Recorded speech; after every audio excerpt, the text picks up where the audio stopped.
Cynthia hadir. Sophia. Oke, hadir semua ya.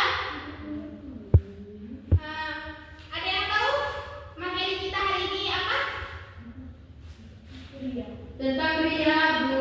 Ya, benar. Hari ini kita belajar tentang ria. Ibu izin berdiri ya. Oke. Di sini siapa yang tahu apa itu ria? Coba tunjuk tangan siapa yang tahu itu ria. Belum tahu, Bu. Oke, baiklah. Ibu akan menjelaskan apa itu ria. Jadi di sini ria berasal dari bahasa Aryahu yang berarti pamer. Nah, itu tadi secara bahasa ria itu berasal dari Aryahu kan.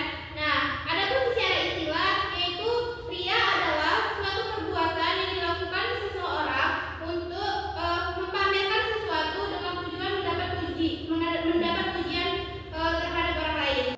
Nah, di sini siapa yang tahu hukum ria?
Baiklah, dari materi yang Ibu jelaskan tadi tentang sifat ria, kita akan membuka sesi tanya jawab. Di sini apakah ada yang belum paham dengan materi yang Ibu jelaskan tadi? Silakan bertanya.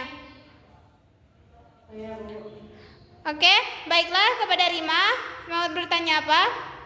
Pertanyaannya, mengapa dia itu dianggap syirik?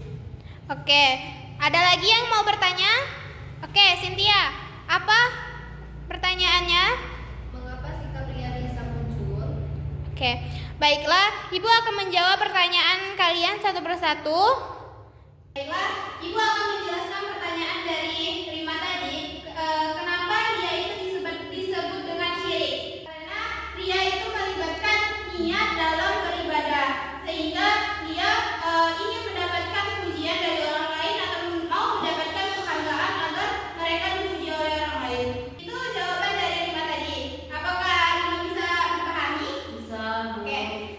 Selanjutnya yaitu pertanyaan dari Cynthia tadi. Apa ya pertanyaannya tadi? Mengapa sikap ria itu bisa muncul? Pertanyaannya mengapa sifat ria itu bisa muncul.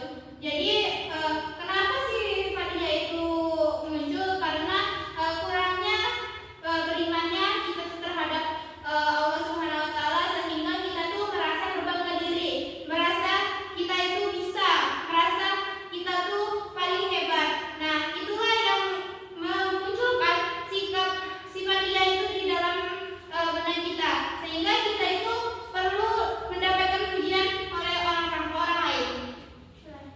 Oke, selesai sudah materi kita pada hari ini. Mungkin itulah yang bisa Ibu sampaikan. Kita sama-sama belajar. Mungkin Ibu ada salah atau mohon dimaafkan. Semoga kalian bisa mengerti apa yang Ibu jelaskan. Baiklah, mungkin itu saja yang bisa Ibu sampaikan pada materi hari ini. Berbanyak maaf, Ibu akhiri. Wabillahi taufiq wal hidayah. Wassalamualaikum warahmatullahi wabarakatuh.